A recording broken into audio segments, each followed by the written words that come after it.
尋晚咧就終於有日本翻嚟香港啦，咁就同屋企人去咗日本旅行就9日，咁靠咗搭飛機嘅時間來回咧就大概7日左右咧。咁日本咧就大概香港咧大咗329倍咁上下啦。而家日本匯港幣咧就5蚊港幣，就等於日本嘅100蚊咁上下。咁今次咧就我第一次去日本旅行啦。咁主要嘅旅行咧就去參觀啲景點啊、購物啊，同埋食嘢咧。咁咧日本嘅景點咧，例如啲寺廟咧就非常之龐大嘅。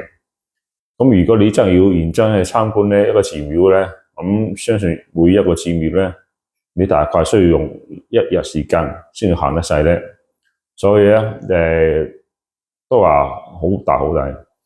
咁另外咧，日本嘅食嘢咧就大概應該比香港平少少，交通方面咧就貴過香港嘅。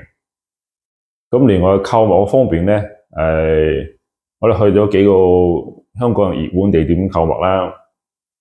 咁一條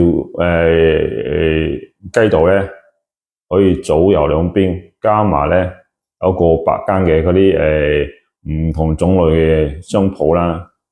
購物嗰熱度咧就非常之犀利嘅，即係基本上你去一條街咧，你所有禮物咧都可以買齊，私下非常之誇張嘅。咁另外我又去過一個日本嘅景點啦，就去一個塔度睇，個樓高咧就話300米高度，300米咧就等於大概就60層樓咁高，企上60層樓。就望到大阪全個夜市，上到去咧就非常之震撼，因為大阪嗰啲夜市咧又好密係嘛，企喺60層望落去咧，你就發覺哇，日本真係好大嘅。咁好多日本嘢咧，遲啲有機會再同大家分享啦。OK。